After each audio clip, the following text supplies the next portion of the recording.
tanong ko po tungkol po doon sa subject naming philosophy.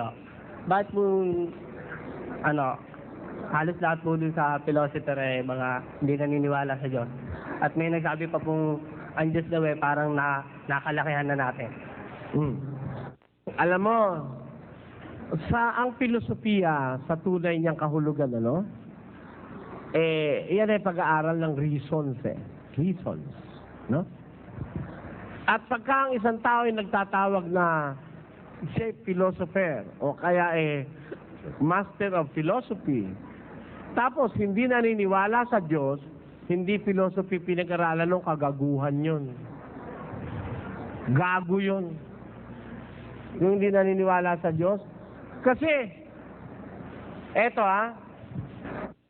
po, ang philosophy, as it is defined, in the dictionary, it must be based on reasons. Reasons. Ngayon, kung totoo na naniniwala sila sa reasons, what is the reason why flowers appear in different colors? There is a reason, that is a scientific reason behind that. Bakit ang mga bulaklak iba-iba ang kulay? Kasi po, ang mga bubuyog, ang mga paru-paro, ang mga insekto, naa-attract sa iba-ibang kulay. Nag-a-attract yon para sila'y dapuan ng insekto. At pag dumapo ang insekto, yung pollen na nandoon sa bulaklak, maililipat doon sa ibang bulaklak para magkaroon ng pollination na tinatawag. Para magkaroon ng reproduction ang plant. Ayon. There is a reason behind the colors of flowers. Sabi nga si Rizal, cada nota que el viento murmura, cada rayo de luz en el sol, cada flor en la verde llanura, es un himno la gloria de Dios, sabi niya.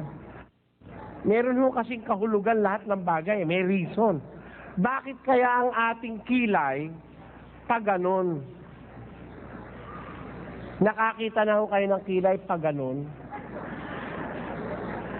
Nakakita na? Wala pag ganon.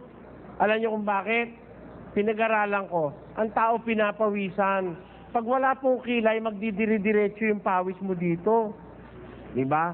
Mahapdi sa mata. Para iiwas yung pawis na manggagaling sa noo, para iiwas sa mata, may kilay ang tao pag ganon. Itutulo yun pag ganon. So, kaya kung dito naman yung pawis, dumiretso man, wala naman sa mata yun, didiretso rito. Bakit ang ating tenga pag ganyan, hindi pag ganon? Kasi ang pakikinggan mo, kapwa mo tao.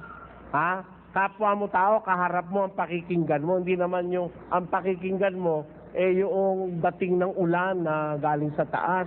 At pag nagkagano, lahat ng tao lulugain. Di ba? Di ba?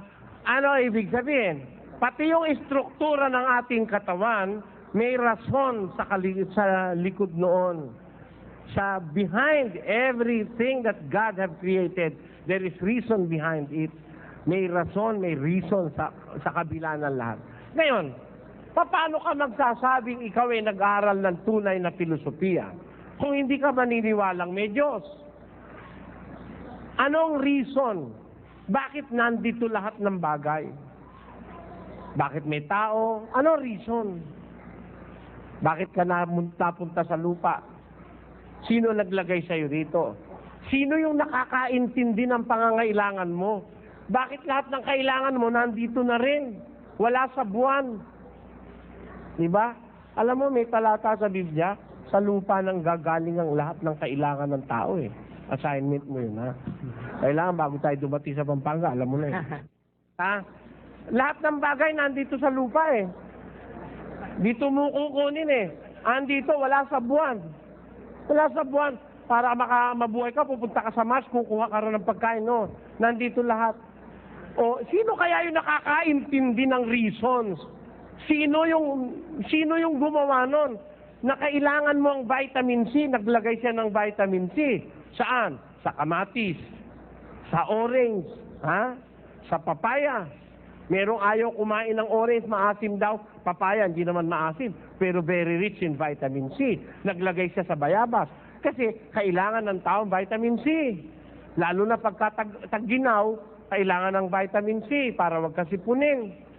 Sino naghanda nun kung walang Diyos? Kaya kung meron kang reason, dapat may Diyos. That is the main reason behind every wisdom.